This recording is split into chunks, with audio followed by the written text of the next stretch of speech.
Okay, it looks like most people have logged in. So good morning again. Thank you for joining us today for this session on the Palmetto Pre-K portal. I'm really excited to learn more from Cassie Barber and Laura Baker about this state-level collaboration benefiting South Carolina families. But before I turn it over to them, I would just like to do a few housekeeping items to ensure that everyone has the best virtual learning experience. This session is being recorded and it will be housed on the Inclusion Collaborative's YouTube channel, which you will find a link to access that next week for anyone who is interested. All attendee mics and videos have been disabled, so you're muted. If you need closed captioning, you will find a little CC logo somewhere on your screen. You can click that for more information to get subtitles and also to increase the size of the subtitles if you need. If you have a question throughout the presentation, you'll notice that there is a chat box and a Q&A box. Please use the Q&A box for any questions. We will be moderating them throughout the session, and we will make sure to answer any questions that we can. We will mostly be saving questions for the end, but go ahead and put them in the Q&A box as you think of them. If you have any other comments or resources, please use the chat box to provide those. All handouts for this session will be provided via a link to the conference landing page, and that link will be available in the chat. As a reminder, if you signed up to receive CEUs and/or child care training credits through SC Endeavors, you must view this session live in its entirety on Zoom webinar. If you have any questions about that, you can contact us at scic@mailbox.sc.edu. So without further ado, I'm going to pass it over to get started.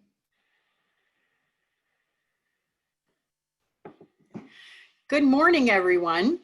I'm Cassie Barber. I am the Program Manager for the Early Childhood Advisory Council at South Carolina First Steps. And while the focus primarily of today's presentation is the palmettoprek.org portal, we wanted to just take a moment and do a short poll to see how many of you are aware of or know about the South Carolina Early Childhood Advisory Council. So I think Carrie's going to put that poll up for us. And if you just take a minute to share with us.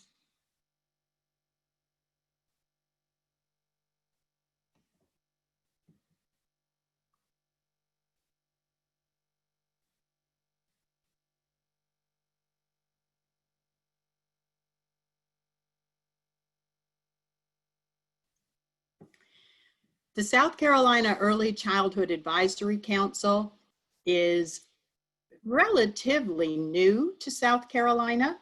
I'm not sure, I can't really see this poll.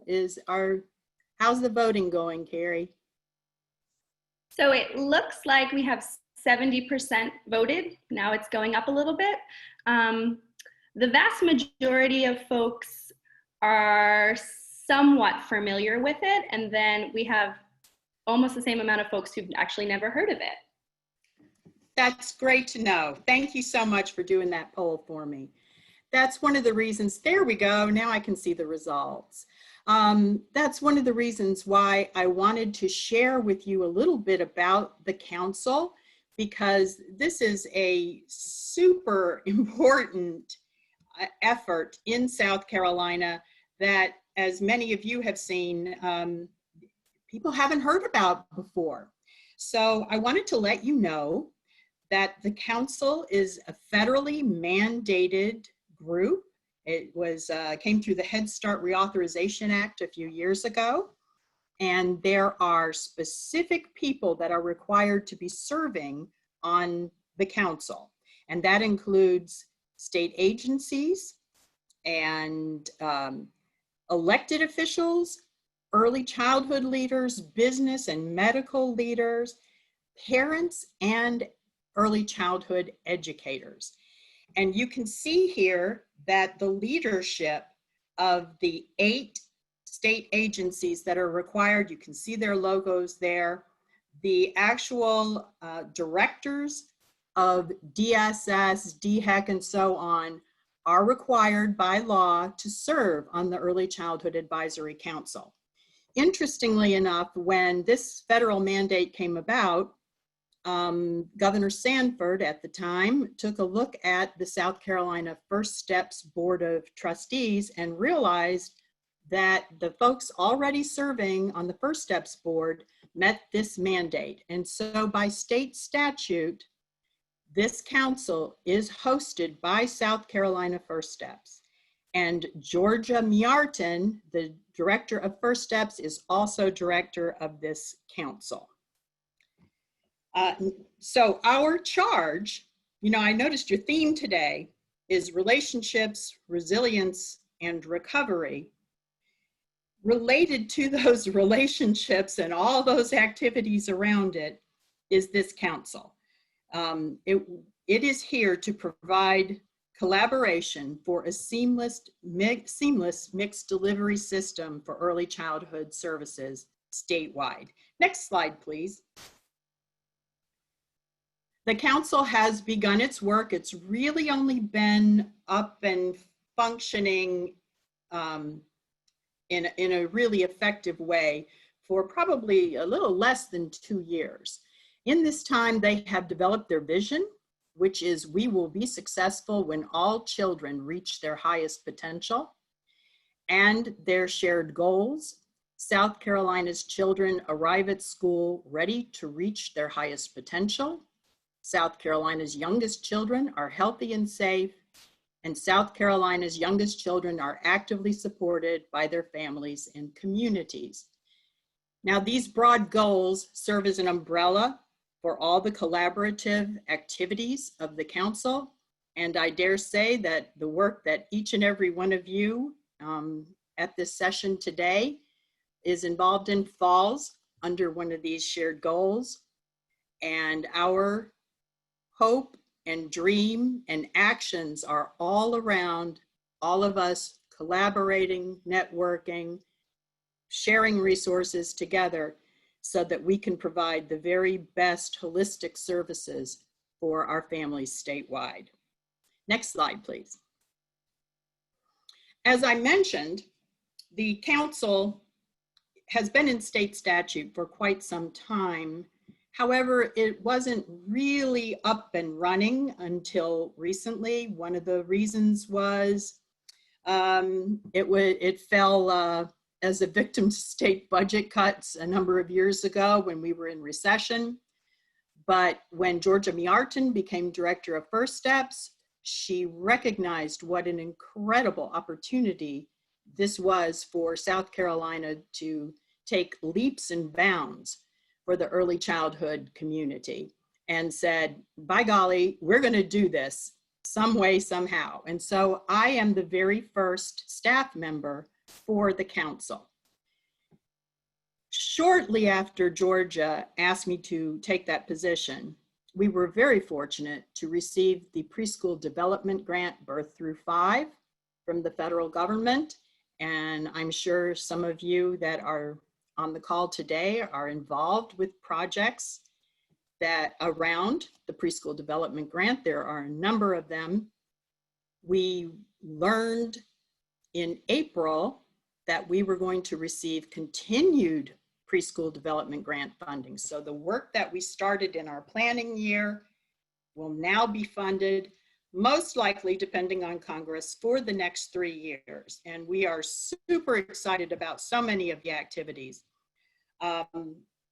But we did want to let you know that an important part of this was our needs assessment process, which I like to boast about when I talk to other states, because we heard from 4,609 people for our needs assessment process. I'm going to guess some of you out there participated.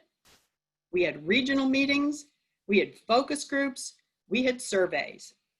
So in addition to speaking to state agency leaders and nonprofit leaders around the state, we heard from people who are receiving the services as well. And that's a very important part of what we're doing in the Early Childhood Advisory Council. And we are using that needs assessment to create our very first early childhood state system strategic plan. So the Palmetto Pre-K portal is one of the very important projects that was started with the Preschool Development Grant.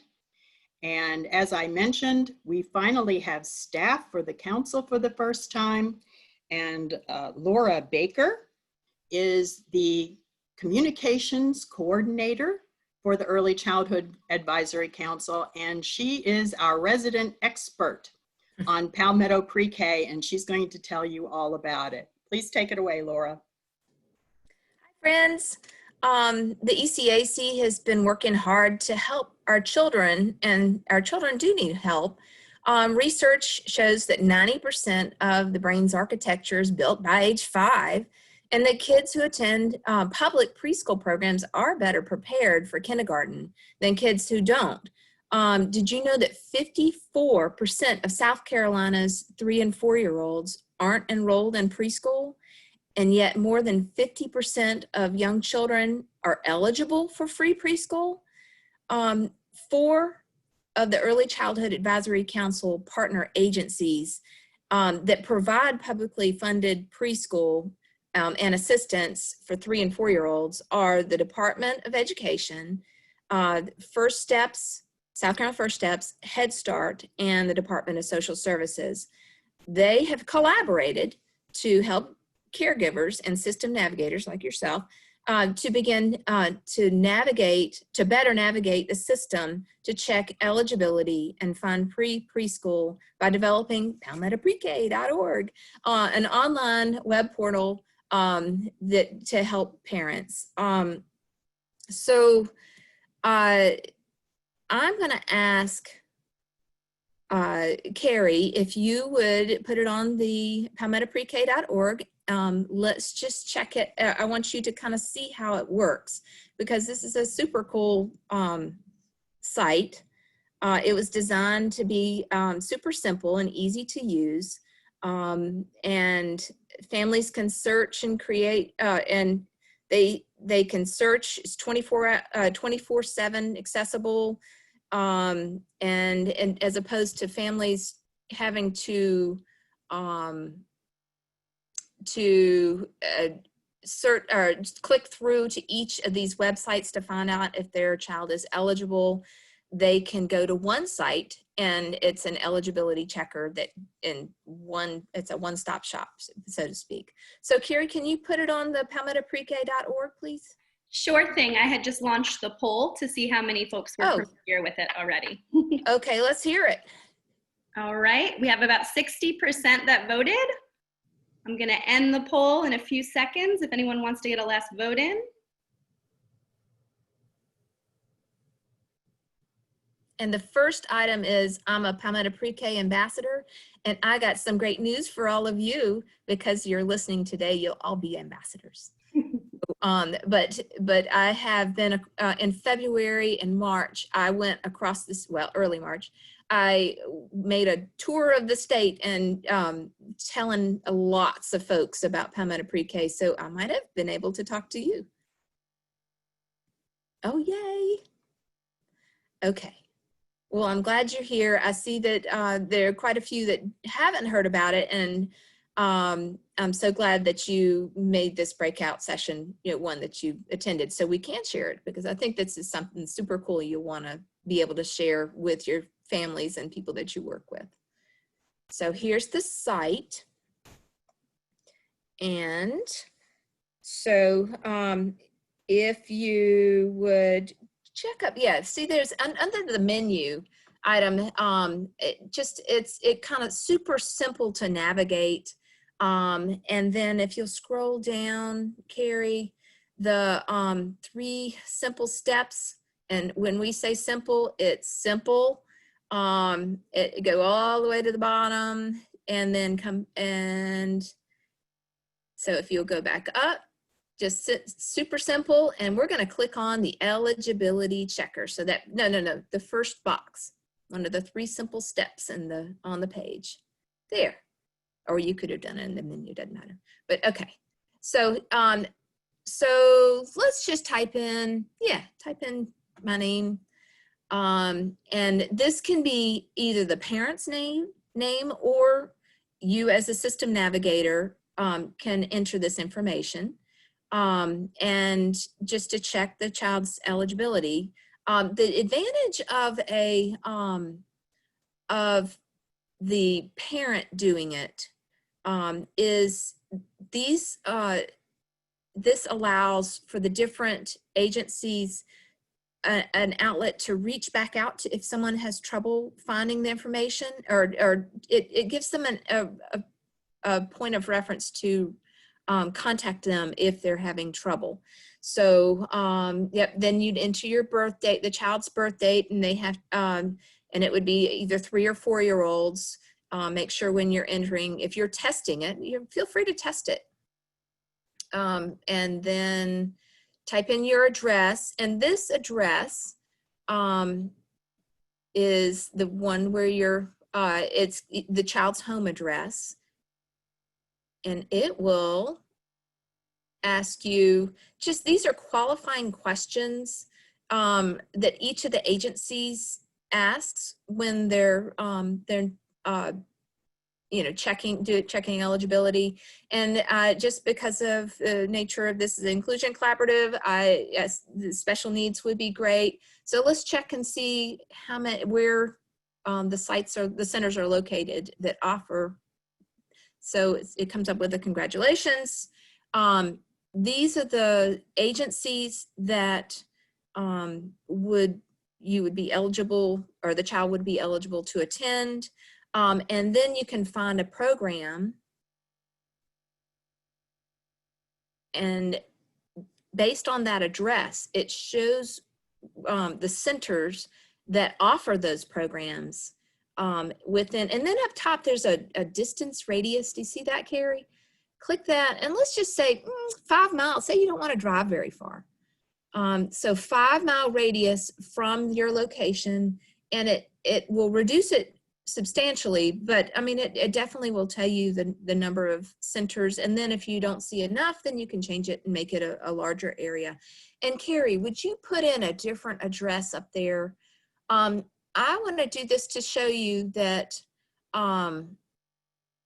if you have, you can actually toggle it by, or you can check for centers near, say, your work address or the child's grandmother's address, something that's more convenient, a convenient like home base. And so you have it gives the parents lots of options.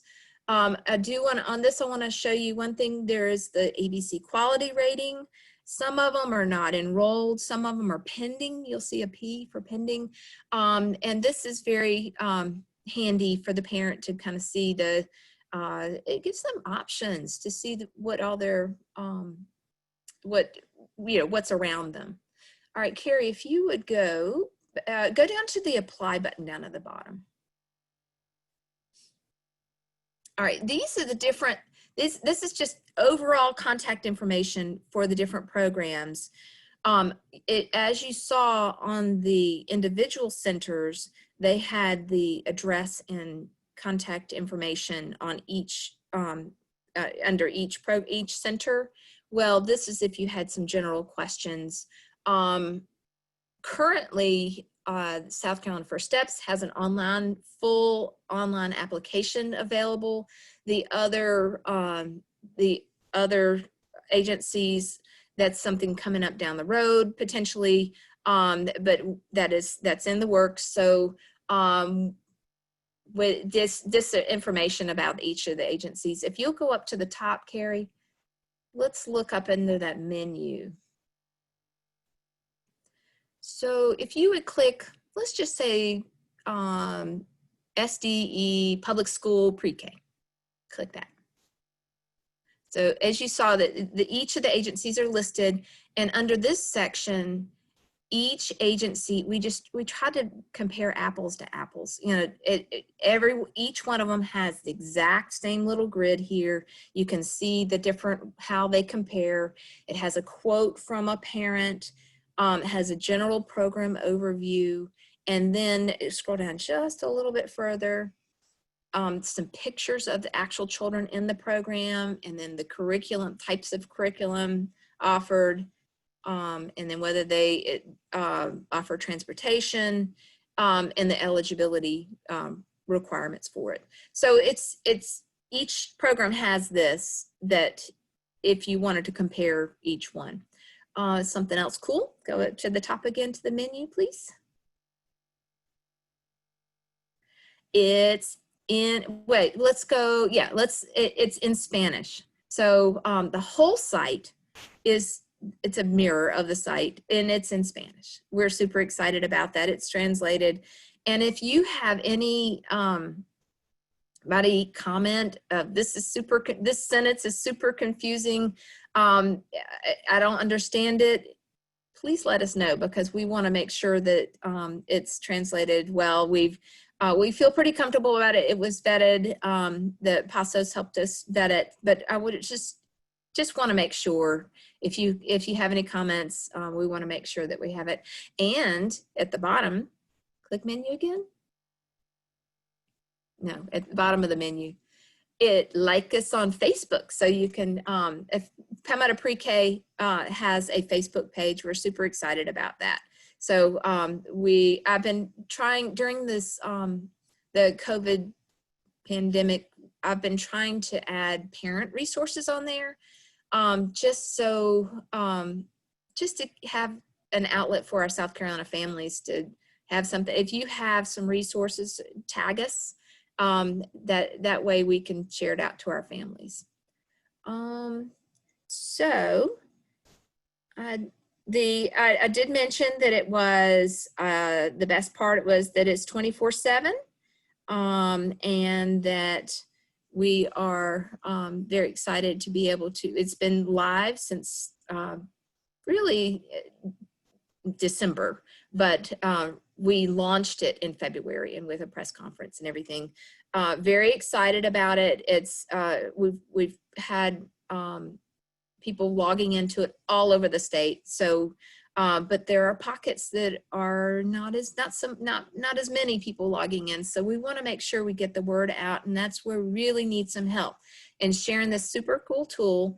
We're trying to make it easier for our system navigators.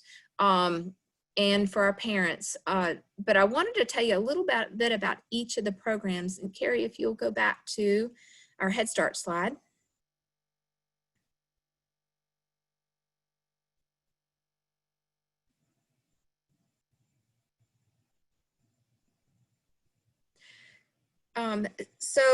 Head Start is a federally funded program that provides comprehensive early childhood education, health, nutrition, and parent, family, community engagement services to low-income children and their families. Head Start centers are operated by non-federal entities across the state. Many Head Start programs offer traditional school day programs. So what I'd like to do is I'd like you to hear a little bit from a parent, or it's actually a grandparent who had a grandchild in one of the Head Start programs. And I just think it's nice to hear a different perspective. So Carrie, if you, we're gonna hear from James Cook, who's a grandfather in a 4-year-old class at Macedonia Head Start program.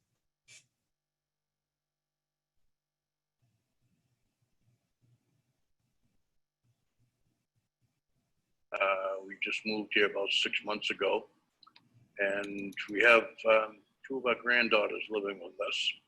One is in the 1st grade, and the other one is in the preschool Head Start program at the Macedonia Elementary School.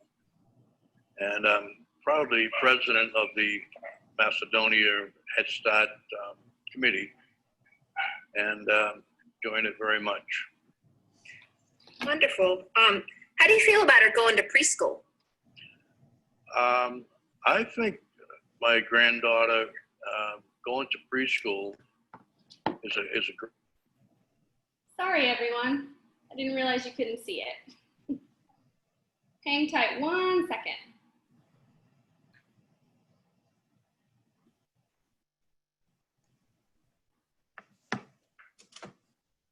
Thing. She tries to keep up with her sister, and there's a lot of jealousy going on because the other one is in first grade, and Miracle is the one that's in first grade.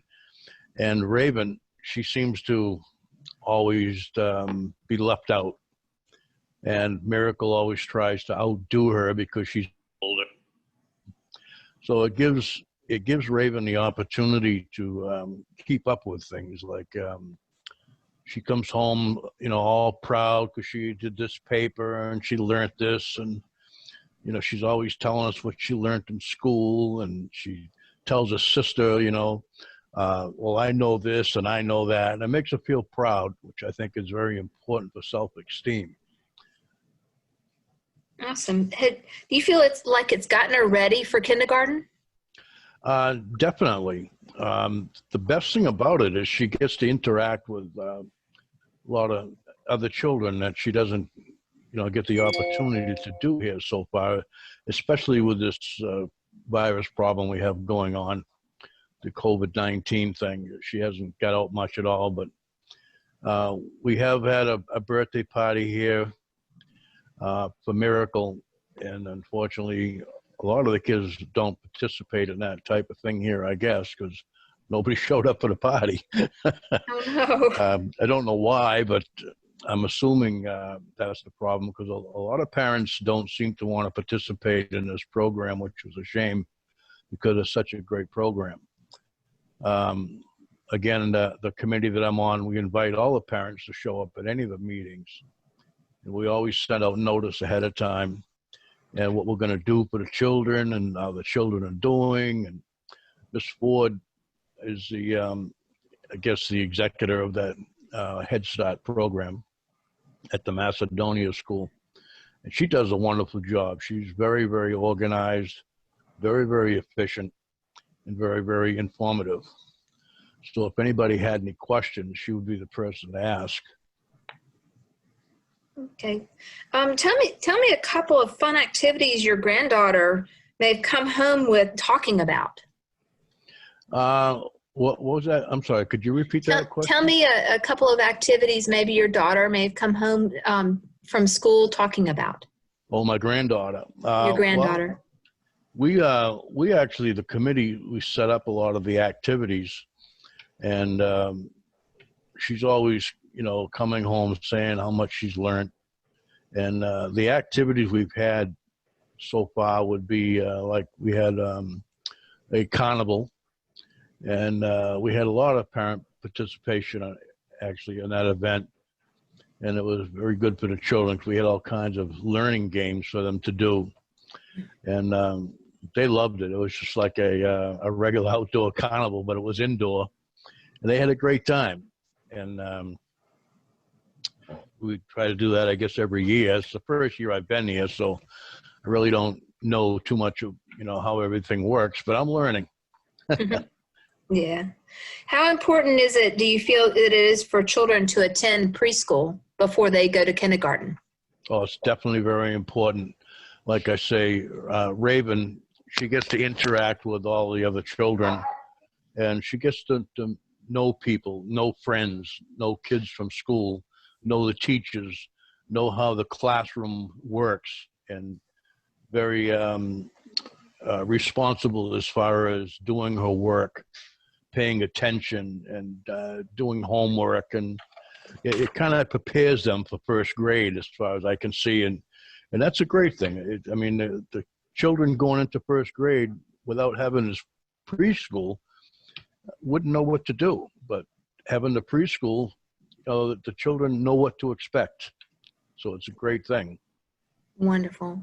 Well, thank you so much, Mr. Cook. I really appreciate your time, and I think that you're doing Blackville, South Carolina, a good deed. You're by serving on the Head Start board, and appreciate you doing that. And I am going to turn it back over to ETV to finish out the show. Thank you so much. Okay, well, thank you very much for having me participate in this. So I had done these interviews for ETV program, and I had forgotten that I said that at the end. Sorry about that. And so let me tell you about our next program is First Steps 4K. It's a state-funded program that provides free educational pre-K in hundreds of private, nonprofit, and faith-based child care centers across South Carolina. Children benefit from small class sizes of 1 to 10 teacher to student ratio and instructional curriculum that prepares them for school. Beginning August 17th, classes will begin in person 5 days a week, 180 days per year. Most providers offer free extended day, which is 8 hours, or summer school options, and some offer transportation at no fee. Families are now able to complete their application online at free4ksc.org. So I wanted you to hear from a perspective from a 4K teacher. So here is an interview, not teacher, I'm sorry, a 4K provider. Here is Quan Presley. She is the executive director of Little Smurfs Child Development Center in Georgetown, South Carolina.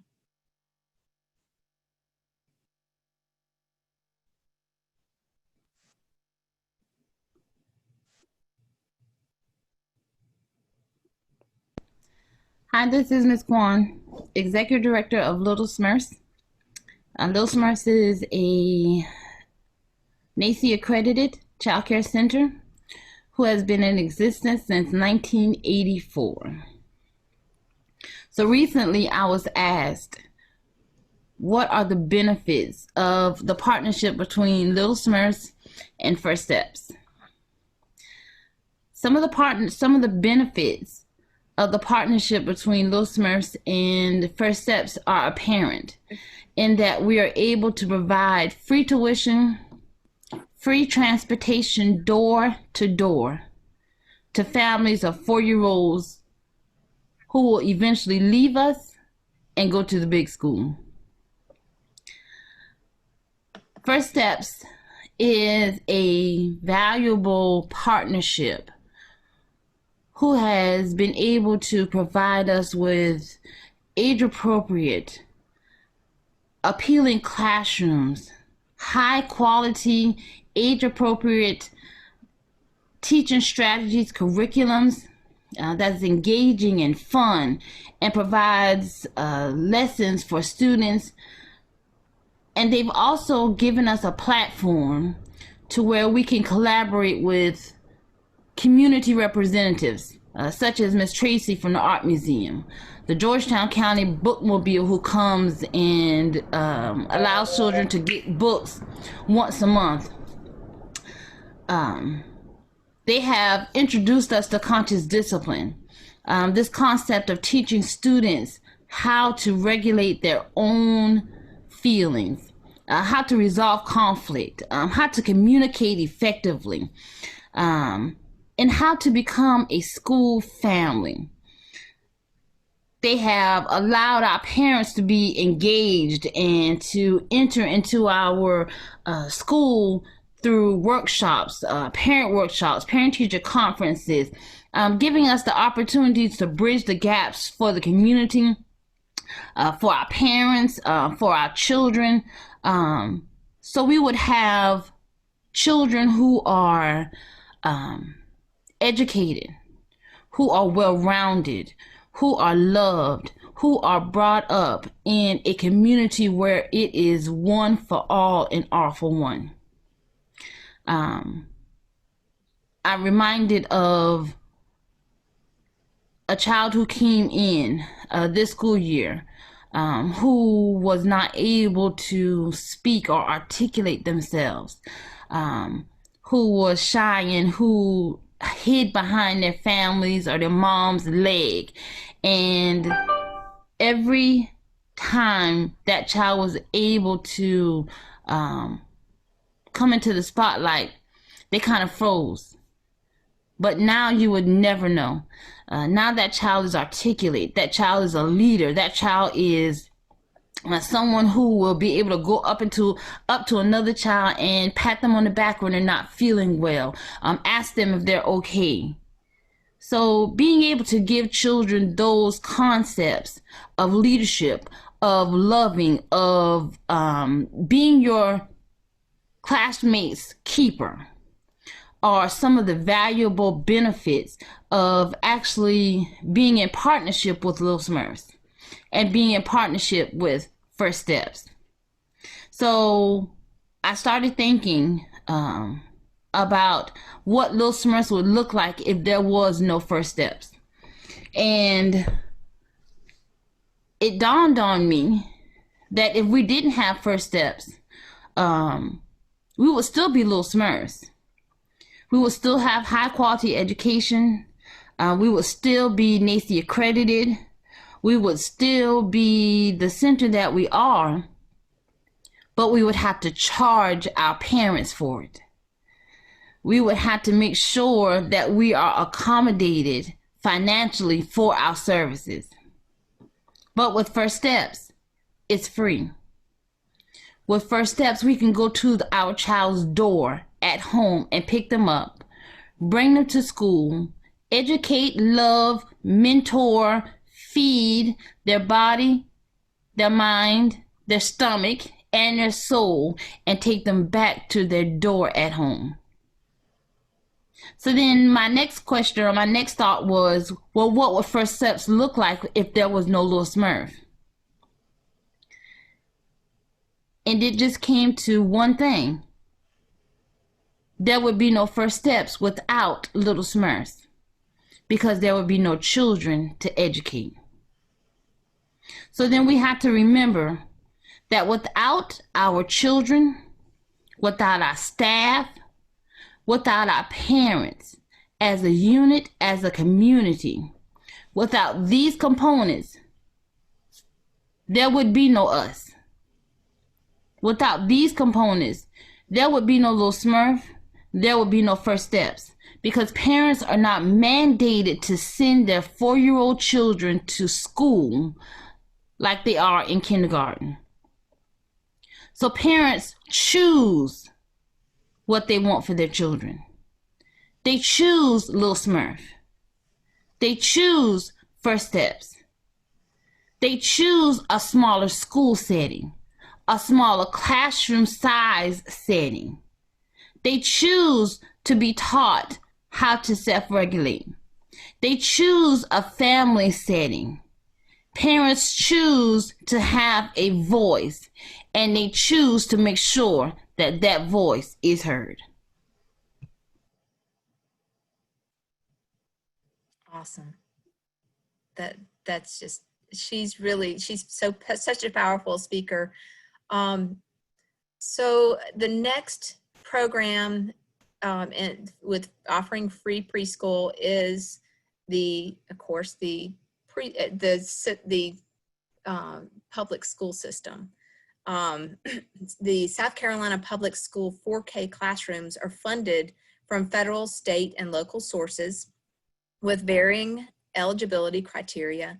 These educational programs housed in elementary schools as well as early childhood development centers include full day, half day, and summer options. Public schools do offer bus transportation. So I wanted you to get a perspective from a teacher.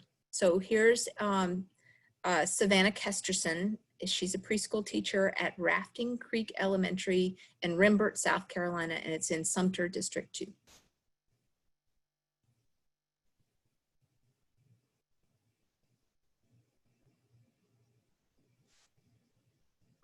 Hi, I'm Savannah Kesterson, and I am from Rafting Creek Elementary. Okay, and tell me how long you've been teaching.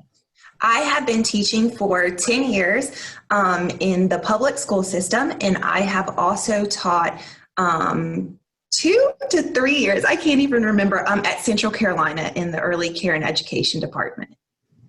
Awesome. What would you say some of the benefits for a child to attend preschool would be? Preschool is so important for numerous reasons. It really lays the future for academic, and life success. It provides support in all domains of learning, motor, cognitive, social, emotional, and it also allows children to be slowly introduced to the education system, which really leads to an easier transition and also readiness to enter kindergarten. They are given opportunities that they otherwise wouldn't have. And additionally, those children who come in, they're ahead of the game, at least on even playing field, and they're less likely to need, specialized services down the road. It's very important for us to be educating our young children. Okay, awesome. What types of goals do you have for each child in your class? I think the goals really depend on the child. Preschool is such an age, we have such a variance of children, coming in. Some have never been exposed to any form of letters or numbers, and some may come in knowing their alphabet. So it really depends on the child. For some children, I really stress more academic goals because I can see where they act, social and emotionally. And then for others, sometimes we need to work a little bit harder on those social emotional skills. How important are connections that you build with the parents or the children? Connections between school and family is so valuable. It cannot be replaced. When we connect with parents in meaningful ways, we're able to better support them, their child, as well as the community as a whole. We can see a difference in a child's development when we have good relationships built between school and home. But we do have to remember it's a two-way road. School cannot replace home and vice versa. So it really takes both of us in partnership to really reach the whole child. Awesome. Okay, can you tell me what a typical day in preschool is like? Oh my goodness, our day is packed. So kind of when we first come in, the children find their names, they sign in. We typically do a form of morning work. This may be STEM building activities. Maybe we're building that day with toothpicks and marshmallows. We work on writing and book exploration. And then we kind of move on to our circle time. We do lots of singing and dancing. We do story time, but their favorite part of the day is center time. And it's also mine because it allows them to interact through play that is set up in a way to foster curiosity and to allow them to flourish and interact, with their peers. And this also allows time for me to pull them into small groups or individuals to work with them on the skills that they're needing. Awesome. And you are in a public school setting. Tell me about the curriculum that you teach. We use Big Day in pre-K. Now that is kind of the foundation for what we're using, but we also are allowed to, pull in ideas of our own, especially when we're trying to reach our class. Every year we have a different class who has different needs. The Big Day for pre-K is a curriculum that can really be differentiated and adjusted for each child and allows for interventions as well. Awesome. All right. How important do you feel it is for a child to attend preschool before starting kindergarten? For me, it's probably one of the single most important things we can do in early childhood education is to provide preschool. It is so important for a child to attend because it provides meaningful academic and social experiences that really create an impact, a positive one that really can't be matched in any other setting. The single most important aspect of preschool is that social emotional development, which if you're not in a school, it can't really take place at home in the way that it should. And social emotional to me is the most important aspect of preschool. Without skills such as sharing, turn taking, self-regulation, empathy, following directions, children will have a really hard time moving on to achieve academic success in later years. Awesome. All right. Thank you so much, Ms. Kesterson. I really appreciate it. Welcome. And kudos to Rafting Creek Elementary in Rembert, South Carolina. Yes, go Lions. Home of the Lions. I'm going to turn it over now to yeah, thank you. Let's hear, go back to Cassie. She will share some more information. Okay, thank you for that great overview, Laura. I hope all of you have enjoyed hearing from our participants in all of the different programs as much as I did. What is amazing about this is the collaboration that has taken place among the different agencies to make sure that our parents and children are being served. And for those who don't qualify, are not eligible for First Steps 4K, Head Start, or the public school 4K, some may be eligible for a DSS voucher for childcare, and they will be made aware that they could be eligible and should apply. And anyone that is not eligible for any of these publicly supported services is directed to South Carolina Child Care Resource and Referral so that they can guide them in finding the proper early care and education situation for their child. So we want to help every single parent who comes to our site and support them in some way or other. Next slide, please. So the goal of the Preschool Development Grant, one of the major goals is to create as much awareness and choices for parents for all of the resources that are available to them in South Carolina to help them with their young children. And so you just saw palmettoprek.org, which we put together in the course of a year, and coming soon to a laptop near you is First 5 South Carolina, which is going to be an even bigger and more inclusive public-facing portal that will cover childcare and early education, health and safety, special needs and early intervention, food and nutrition, parenting, and family support. So pretty much covering it all. We have many more projects that the Early Childhood Advisory Council are working on, and I am so grateful that I had this opportunity to share with you today. But I really want to tell you about something that we are working on right now, which is a survey of parents and caregivers of young children in South Carolina to find out what their needs are now during this pandemic for childcare. What has changed for them? What are they concerned about? We want to gather as much information as we possibly can, and we invite you to share this survey with your networks. It's only open for a few more days, and the results are being shared with state, local, and federal lawmakers and decision makers. So we hope this is going to be our first step in building it back better once this pandemic is over. So, oh, and anybody who fills out the survey has the opportunity to enter to win one of 10 200 gift cards. So I hope you'll encourage your families to participate, and we welcome any questions anyone might have. If you can't think of any questions right at this moment, I believe Takoria has put our information into the chat box, and you see it up here on the screen now.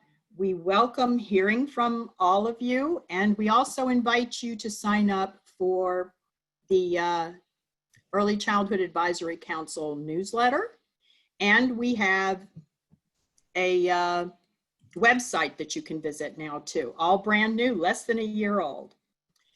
And so I see we have another poll, and I invite you to complete our second Palmetto Pre-K poll. And we thank you so much for this opportunity to talk with you. I'm just sorry that we couldn't all be in person to chat together next time.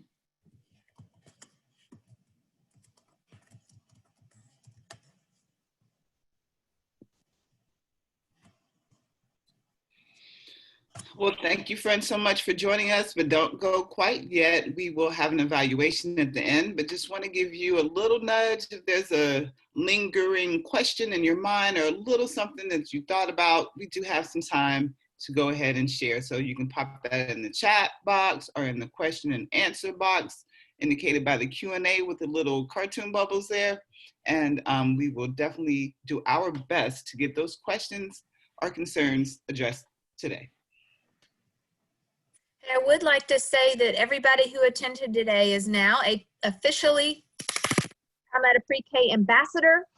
We are hoping that you will share out this information. Congratulations, ambassadors. We really are depending on all of you to share this information at palmettoprek.org to help our parents learn about this wonderful parent resource. And thank you for the opportunity to present to you.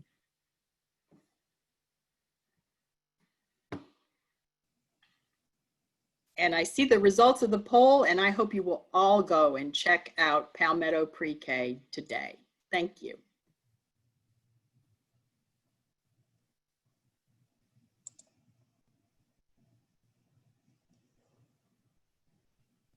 I don't want to jump the gun. I just want to make sure that everyone has had time to think about any questions they might have before we do some housekeeping at the end and I put up the evaluation. So I'm going to give it another minute. We have in the chat box, Wakesia has one question. So Wakesia, I apologize if I mispronounce your name, but please do go ahead and let us know what your question is. You can put that in the chat or the Q&A. Well, she said, never mind, and it's okay. So that means the presentation was very good and had a lot of great information. And she knows how to contact you if she has further questions, and I hope that goes for all the attendees here today.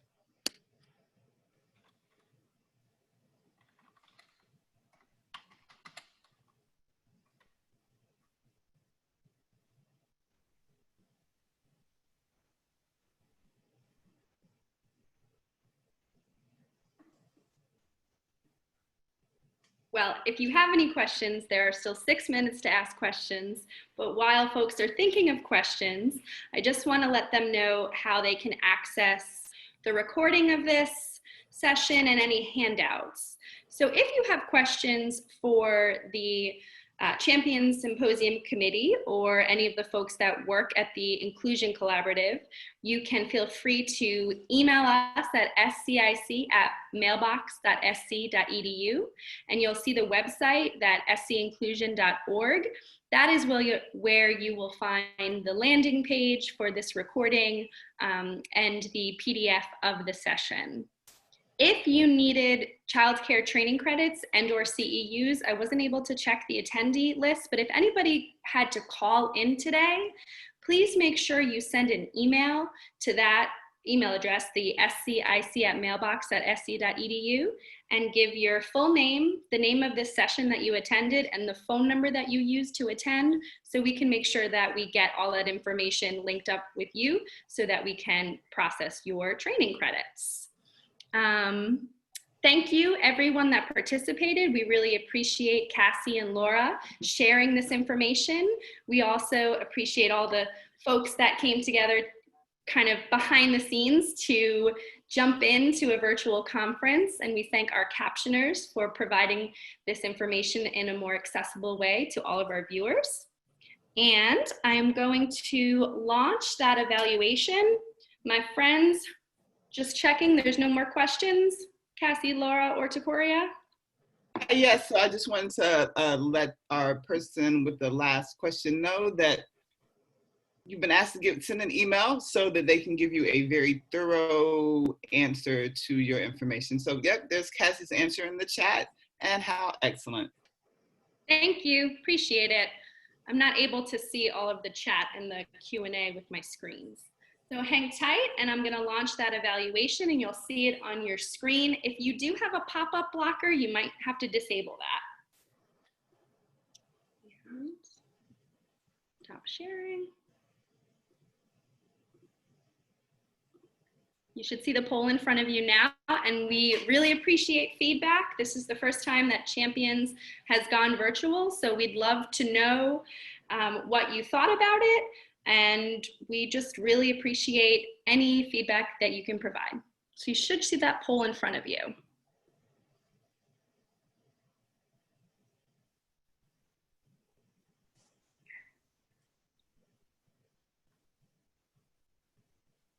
And make sure you scroll down because there are 10 questions on this. So we want to make sure you complete all of the questions.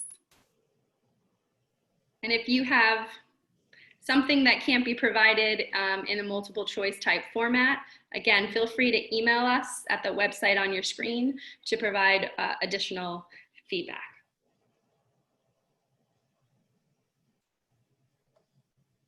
So we're about halfway there with everyone completing the evaluation.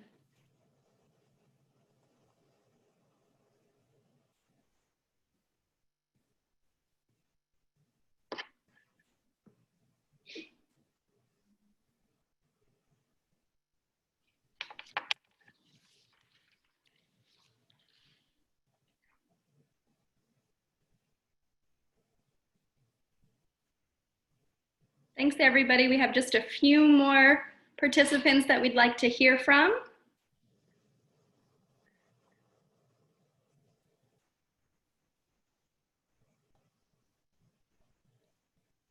We appreciate everyone's time. Happy Friday. I hope everyone enjoys their weekend. We have like 4 folks that I'm waiting on.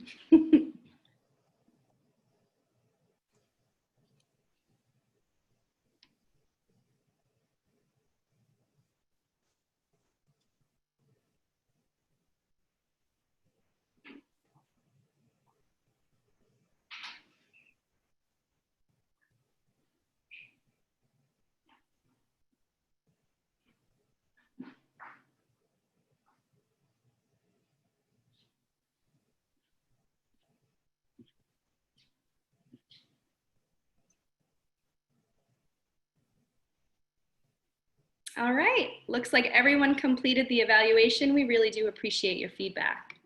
Well, thank you, everyone. Enjoy the rest of your Friday, and we hope to see everyone soon. Thanks, Cassie and Laura.